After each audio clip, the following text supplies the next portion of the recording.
pastor was like, oh, maybe she's a bit shy, we'll speak to. So they spoke to me afterwards, and I was like, I'm not ready to give my life to. I was like, I'm just about to turn 18. I'm just about No, honestly, I was like, I'm just about legal age to go and live my and it's like I feel like that was the time where God was like, yeah, let's get you.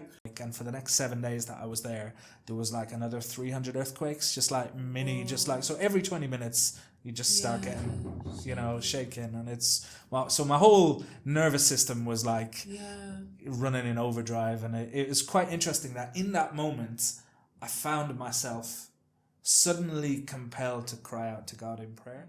Hi everyone, welcome back to my channel. On today's video I have Charmaine and Kevin Levingston. Hi guys, introduce yourselves. How are you feeling today? Tell us one thing about yourself. One thing about myself, I'm Charmaine. One thing about myself, I collect perfumes. I think that's but it's actually like, pray for me. It's actually becoming more of a thing. At the moment, I'm very obsessed with vanilla and chocolate. Yeah, I hear it. Yeah, vanilla and chocolate. So it smells sweet and it smells edible. That's basically. That's what we're trying to. No. That's what I'm trying to. I caught it as soon as you said it. For Jesus, our Lord and Savior, I love you. No, we've come back. Sorry. This is good. I feel like I could just watch you guys talk for the next however long. I'm just chilling. It's good. Sorry.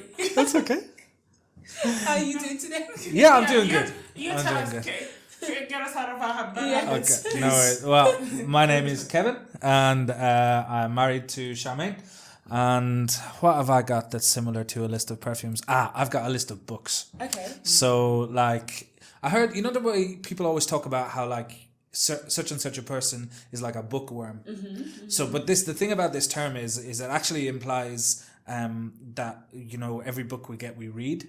But actually, there's a whole other phenomenon, which is not at all. There's this whole other phenomenon, which is like, it's not so much connected to the reading of books, but to the stockpiling of books. I'm like that. I'm guilty. And actually, apparently the term, the internet reliably informs me, is it's not a bookworm. One is a book dragon.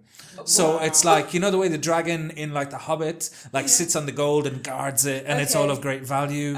But if you have more books that you own than books that you've read, then you are a book dragon, not a bookworm. So you're just a keeper of books. Yeah, that's not as fun. It's not as fun. It's not. Okay.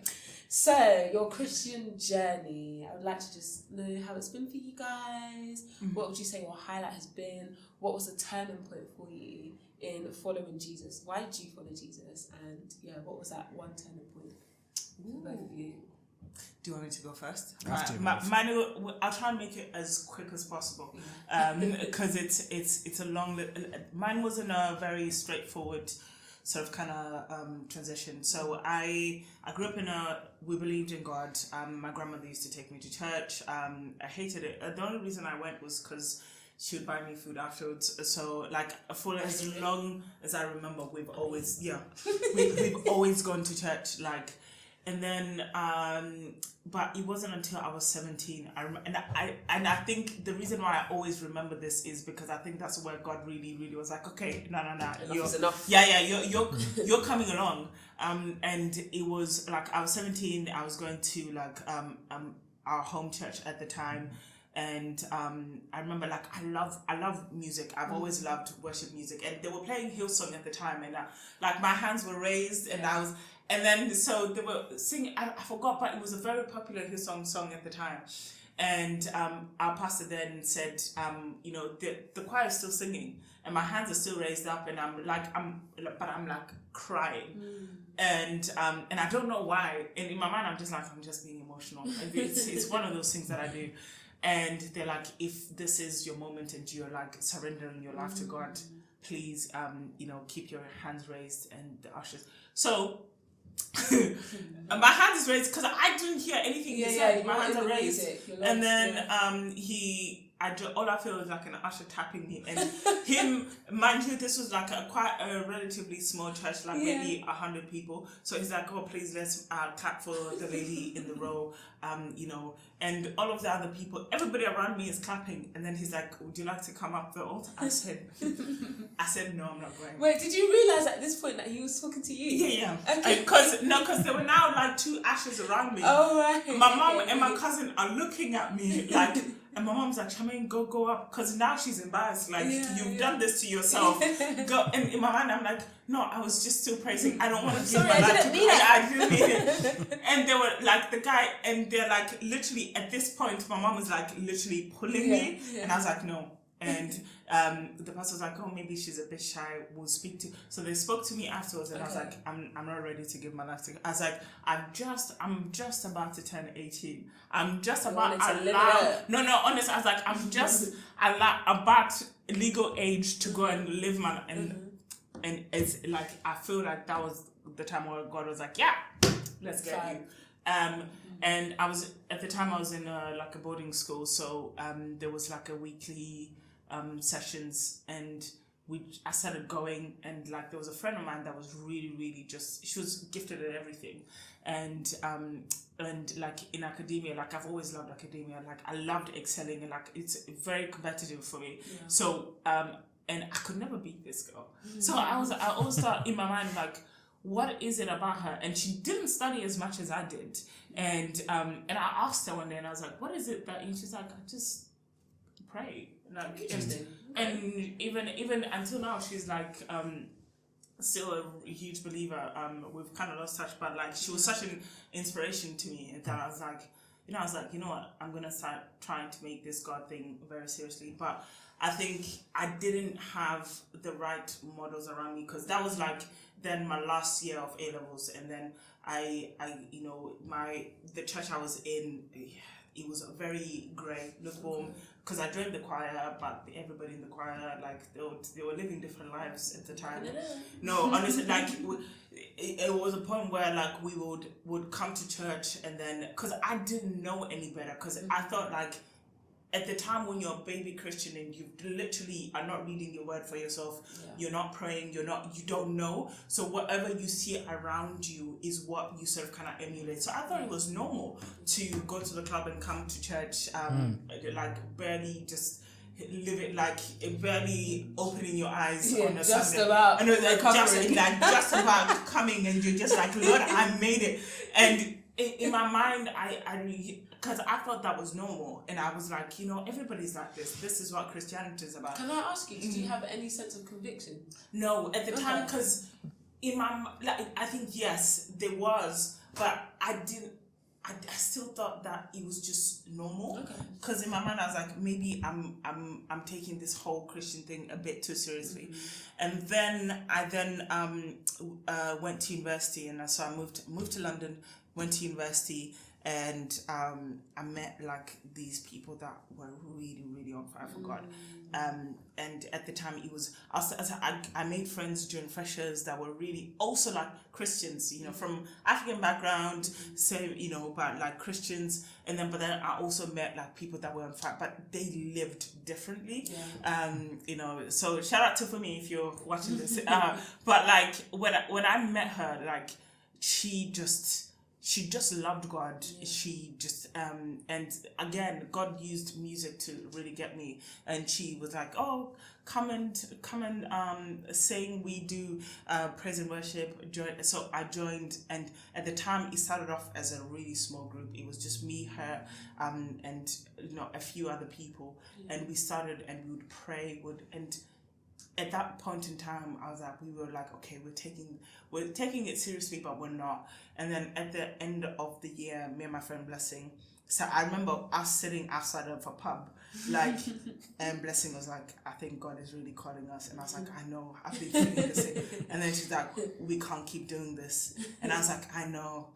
And we looked at each other, and we were like, we knew at that, and I think that was the breaking point for both of us, because we knew God had been calling us. Like, so many things had happened to us in that span of like our first year of university, like I started speaking in tongues. I'd never spoken, like I'd been in church my whole life. I was seeing people speak in tongues and I thought, these people are so dramatic. I was like, all of these things, like, you know, so dramatic. But then I started speaking in tongues. I started, you know, at the moment like having like godly dreams and visions and so, and the things that I never really thought like were real. And I think God had to really take me on a journey. And once I got that journey and we did it, and you know, we've not looked back since. So that was 2013. So you're looking at so the first initial was 2012, and then 2013 was when it really were like, yeah, this is it. And 2013 to 2024, we're still here. Yeah, so that's beautiful. I think when you have a desire to follow Jesus, I think you have to get to a point where it's like, okay, I know what's right or wrong. Yeah. I just need to live life the way He calls me to. You know, and I was watching a video, I can't remember it exactly, it was a preacher saying that, you know, we're not in the era, or we're not at the stage in life where we're still debating, should I listen to this, should I not? Yeah. Should I do this, should I not? Like, where are you following Jesus or not? Like, are you following wholeheartedly? Yeah. And I think I've just come to the resolve, I don't know, but I've just come to the resolve that everyone gets to that place where they have to make that decision. That I'm going to follow Him with my whole heart and stop dilly-dallying and stop, you know. Absolutely. So, yeah, amazing. Thank you for sharing. Kevin, how about you? What's your story? So it's interesting because obviously we didn't meet until many years later, but around the same time that Charmaine was in that initial sort of journey of faith, 2012, 2013 is actually around the same time that I came to faith as well. Although I'm a little bit older than her, 6 years older than her, so I was doing it at a slightly later stage in my life. Probably quite similar to Charmaine. Grew up in a Christian home in a kind of like nominal sense, like culturally Christian, Catholic background. We used to say that we were in church for, you know, all of the important stuff like, you know, Christmas, Easter, what we would call hatches, matches and dispatches. So christenings, weddings and funerals. Wow. Hatches, christenings, matches, weddings, funerals, dispatches. So hatches, matches and dispatches. So you can have that for free. So yeah, and went to Catholic school, you know, so it was around an environment of faith for a lot of my young life. But I would say, like, my family didn't really practice, and they would say that themselves. So for me, once I got to kind of teenage years, once I got out of the, like, really kind of Catholic practices of the primary school I was in particularly, secondary school was a lot more chilled out. I left behind any semblance of faith, really. Wow, okay. And I kind of went over the next sort of 10 or 12 years, did a whole sort of gamut of different things, went from being like an atheist to researching Zen Buddhism to kind of being just quite, kind of secular humanist, all the way back around to that. And it was only really after I graduated from uni that it kind of changed. So God came into my life in kind of quite a dramatic way. So late 2010, I graduated from uni in 2010, and then after that I moved to Japan to teach English. And the idea was to teach English for a year and, you know, go on a bit of an adventure, wrap up a job with some sense of adventure and being somewhere new, you know. And what's really interesting is the culture shock when I moved to Japan was really, really strong. You know, I had a great time, but it wasn't like living in another country. It was like living on another planet. So like the culture shock was real. The homesickness was real. You know, I had been part of a very tight-knit community at uni. So I was really missing my friends and just kind of figuring a lot of that stuff out. And it's interesting, around the same time, I was in Japan for 6 months in total, and in that 6 months, around the same time, I had been sent a video. I had a friend from my hometown who I'd done some singing with, and he knew that I really loved singing. He knew that I really loved harmonies. He knew that I really loved just like not voices blending together. Yes. You know, something that's still true to this day. And he sent me a video of an old Gaither homecoming video, which is like the Southern Gospel quartets from like, you know, the Bible Belt in America, real sort of old school kind of like country gospel vibes. And there was this song called Daystar, Yeah, day star shine down on me, let your love shine through me in the night. And you know when like you get into a new artist and suddenly you're like, just their whole back catalogue. Yes. And for like 6 months I just didn't listen to anything else. Wow. And it was interesting how God took me on a journey, because it was quite a lonely time. It was enjoyable, but quite a lonely time living in Japan. And over those sort of 6 months, I feel like God began to use this music to kind of soften my heart a bit. And it's interesting because it was probably the first time in my life I was kind of out there living by myself, trying to figure my life out, trying to figure out who I was, all of these kind of things. And at the same time, like this music, it was interesting. Over the 6 months, it was like, I went from being like, oh, I'm not sure about the God stuff, but this is a nice song, to like, oh, this is actually quite moving, to like, oh, isn't it good that they've got this faith, to kind of admiring it, to then kind of wishing maybe I had it. And I was on that kind of whole journey. And I look back on it now and I know that the Holy Spirit was softening my heart.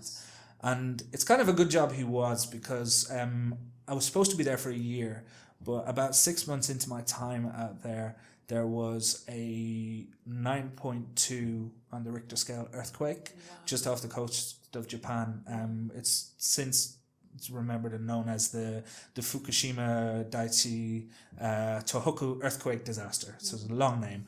But basically there's a 9.2 earthquake followed by a tsunami, which then compromised the integrity of a nuclear power plant and caused a nuclear disaster as well.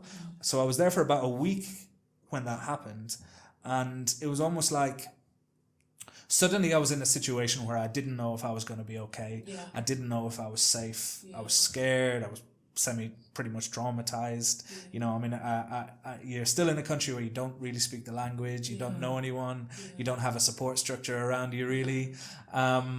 And it was really, really interesting that in those moments, you know, a lot of people died, and there was whole towns got swept away into the sea. 28,000 people died or something, you know, so it was... I was lucky that the town that I was in did not get hit by the tsunami, but it was close enough to everything to really feel like it was a reality.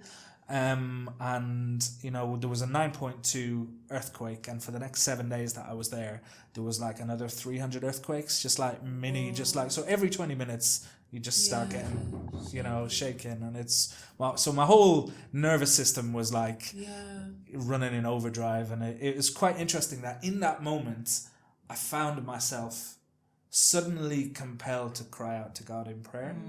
And it was interesting because I didn't even know if I believed the stuff that I was saying or praying. It's interesting. I went back to like Catholic upbringing, so I went back to like my Hail Marys and my Our Fathers and the kind of the repetition, just to kind of soothe myself a bit. But as part in that whole journey of that 6 or 7 days, it was like, something within me called out to God. And at the time I didn't understand it. I wasn't even sure if I believed it, but I was praying prayers like, please make this all stop. Please help people be safe. Please stop all of this kind of thing. Please help me be safe. I was praying selfish prayers as well. I was like, God, you gotta get me out of here.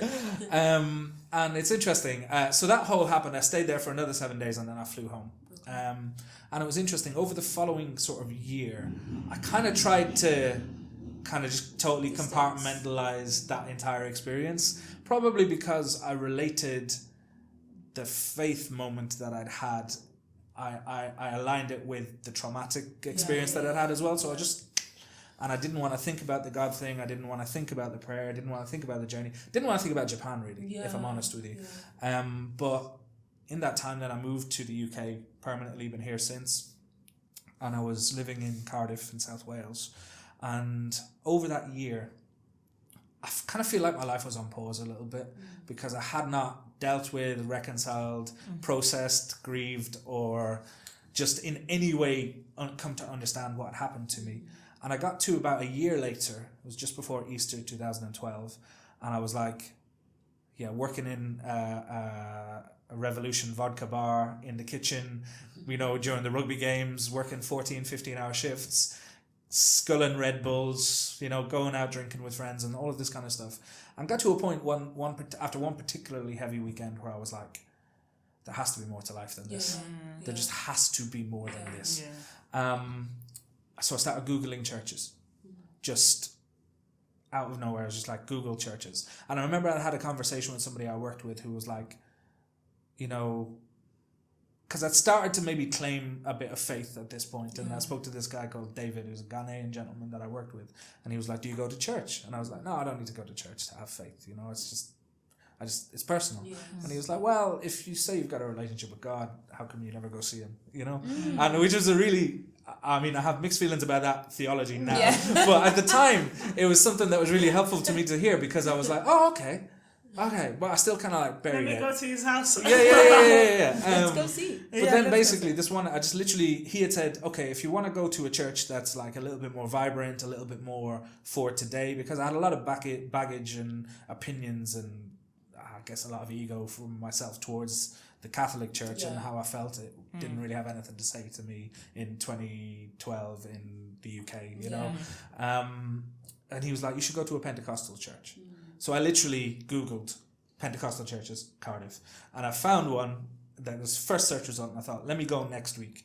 And then I saw that they had an evening service, and I went in, and I just was really, really warmly welcomed. And over the course of about 3 or 4 weeks, God just broke me and tore down all of my walls, and it was almost like all the work that he'd been doing that I didn't realize he was doing suddenly started bearing fruits. And then there was a testimony night where a gentleman called Matt, I think his name was, who he was sharing his testimony about how he'd been paralyzed from the waist down in an accident that he'd done on like a men's retreat, and he talked about how his injury and his disability had brought him closer to God. So if he could, even though he wants to be able to walk and be fully healthy and stuff again one day, he wouldn't trade it if it came at the expense of the way he now knew God. And you know when somebody shares a testimony so powerful that you're like, what am I even like complaining about in life? Like, what am I dealing with that could even hold a candle to and there's so much more to talk about. You know, I was struggling with like, I guess like a mild form of depression. I was anxious. I was all of these kind of things that happened over the years since, where I would like, somebody would nudge into my chair and I go, because I think it was an earthquake again, or I'd jump up in my house in the middle of the night in Cardiff thinking I was still in Japan and there was going to be another tsunami, all of this kind of stuff.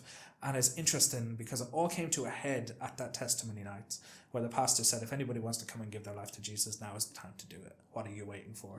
And I responded to the altar call, like Charmaine, responded to the altar call. I think it probably went a little bit more willingly than you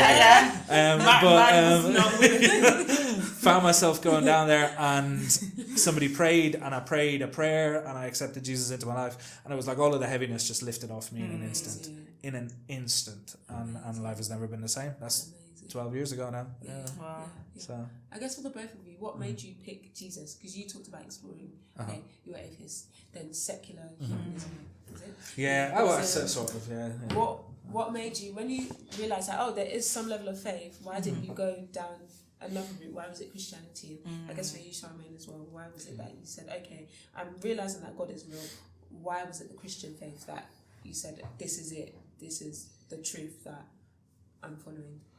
So, you know how the Bible says, taste and see that the Lord is good? And you really, really, it's really hard to explain to someone about a God that you have not tasted and seen that he really is good. I think from a young age, I've always known God is real. And I think for a long time I actually was running away from it, because even from my grandmother, like being us going into church and all of those things, like even some of the things that I would experience from a young age, I could tell you God was real. And I like, you know, when there is a knowing. It's because I don't want to be heretic on the internet, and people are like, hey, this is not biblical. Anyway, no, but like, okay, so from a very young age, I would say I have gift of prophecy. I'm quite prophetic in terms of like, sometimes I have prophetic dreams, or just prophetic insight. Like, I can be there and like God can I know something's about to happen, and sometimes I don't know what it is. A good example would be like, I remember when I was really young, and I was 14, and I said to my mom, "Don't drive the car, don't go anywhere. I feel like something's going to happen." And she was like, everybody's like, Charmaine, and all these things that you always do that. And then what then happened was like we got on the road, and at the time my mum was driving, I was in the passenger seat, and my cousins were in the back of the car, and my mum, like, we were driving normally, and somebody just jumped into the car from nowhere. And what happened, like, my mum, like, thank God she skidded over and, like, went sideways, and the car only hit his elbow. Wow. But, like, when we got back, everyone was like, oh, but Charmaine had actually said we shouldn't go anywhere. And, like, I always remember those, every time I, like, doubt where I think, like, where do I know God from? Or where do I, or, like, even when I was younger, I would have dreams. Like, I remember just having a dream about me being in heaven, which is very interesting. And then I remember being shocked in the dream, like, I actually made it to heaven. No, like, I probably, like, in the, like, I said, I remember, and I remember saying to my aunt, I woke up from the dream and I was like, I had a dream that I went to heaven, and it was really, like, it was so beautiful, it was very peaceful. And my aunt was like, you know, like, we were in church a few weeks ago, you're probably like, but, like, there was always a knowing inside of me. And I think when I fully then went and, like, gave my life to Christ and really started submitting all these giftings to him, it then made sense why they were always there. No, so I was saying, let me allow you to sit down. So I was saying, even I think in a way, this is why it's always great for kids to go be around church and see, because you hear stories of kids telling you, like, I see, you know, I hear God is saying this, and I think God has always had been speaking to me as a child. I just never really just knew it, and obviously I then eventually, when I gave my life to Christ, I can see how throughout my whole life he has been speaking. I didn't know it was him, but, like, in my mind I always knew that, because in an African household you're told God is real. And I mean, and it's also good because there's this whole thing of, like, Africans tend to believe in spiritual warfare so much, so, like, even though, and it's funny because even some of my family members that do not believe in God do not go to church, but they will tell you that spiritual warfare is real. So it's so there is an element of people believing in God but maybe not choosing to really embrace it, or maybe even deciding. There's also this thing which I think when I fully decided to surrender my life, this mindset I had to break, and this mindset of certain people are chosen to be pastors, and which is, I think that's probably that pastoral worship, where people, like, idolize their pastors, where they go to pastors for prayers, and they don't pray for themselves, because there's this mindset that, okay, there's there's a specific, special people that are set apart, and they don't necessarily believe that everybody can be called. Everybody is called to have. Everybody is a child of God, and is actually called to have a relationship with him. And I think I was one of those people who really believed, like, some of these things that are coincidences. I'm not a chosen person. Like, God is not choosing me to be a pastor, or, like, one of these people who's holier than thou in church. So I'm just meant to be part of the congregation and, come once in a while to church, do my thing. And if I'm going through spiritual warfare or something that's really difficult, call my pastor and he's going to pray for me, and it's going to go away, and I can go back and live my life again. As you and but you'll be surprised how many people live like that and still do, because they just don't think that everybody's not called. It's not my job to be going into church every day. It's not my job to be doing so. I've probably. We're gonna come back to that. But before we get into it, tell me, what was it about the Christian faith that you said this is true, as opposed to everything else you had explored? I guess I mean, I could give you the answer in my human understanding, but then I can also give you the answer in terms of what I believe maybe God was doing behind the scenes. I mean, I believe that my whole journey, including some of the dumb decisions I made, and some of the stuff I couldn't control, was something that God was finally orchestrating in such a way to draw me back to Him. So in many senses, I don't. Obviously, we had a choice, but I don't believe I ever had a chance. Really, you know, it was he was coming for me, and who am I to say no to him? You know, and over a long enough period of time, he was going to get me back. You know, I think. So that's kind of the kind of spiritual explanation for it. In a human sense, I think I had an experience in a Christian context that I could not explain away. So I didn't surrender my life to God or give my life to God because it suddenly all made sense to me or I had all the answers. That's good.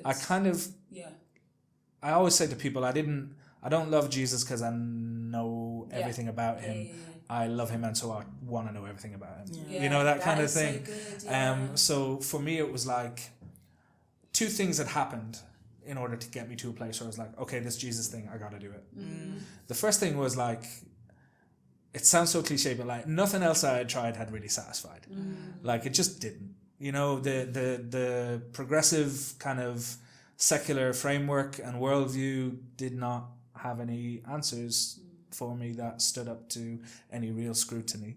And do you have any examples of that? Well, how do you explain evil without God? Because in the secular view, it doesn't really matter. You know, and even aside from that, how do you also explain good without God? Because I'm somebody who who does not believe necessarily that science and faith are mutually exclusive. I think there's a very close-knit relationship. And science is the human way of trying to understand in as best way we can what God has been up to. You know what I mean? Exactly. So I'm not one of these kind of like, I go this way, so then that way doesn't work. But it's this whole idea of, what did I just say? So you're talking about science and faith coming together, and also how the secularist view doesn't answer. So with the whole, sorry, thank you. As I said, sometimes I go on so many tangents I forget what my initial thought was. But no, this whole idea of how do you just have like Darwinian evolutionary theory that says, you know, survival of the fittest. Like, why are we surviving? But how do you get from there to morality? How do you get from there to human rights? How do you get from there to good and evil? How do you get from there to an innate sense of right and wrong and justice? Exactly. So when I say that none of these things could satisfy, I couldn't find anything that felt like experientially verifiable and also intellectually satisfiable. You know, so nothing made sense of how I felt or what I thought. You know? So coming to the end of myself, I then find myself in a church at the end of myself. And it's like when Isaiah talks about in the year that he saw the Lord and he sees the presence of God and he's transported to the throne room and he says, you know, I am undone for I am a man of unclean lips. There's this moment of you see the fullness of who God is and you realize the limitation of who you are and you realize that you need him. So that was the two things that happened. Nothing else satisfied. And then I met face to face with a God who suddenly made sense. And it was because of encountering Jesus that I then began to try and understand everything else. It wasn't like I understood everything and then that led me to Jesus. You know? So that's good. That's kind of how it works. That's so good. Like, you know, when you hear something, you're like, oh gosh, I resonate with it so strongly. Yeah, absolutely. God is amazing. And I think, we can't, if we really observe the world and observe our experiences, it doesn't make sense if there's no God.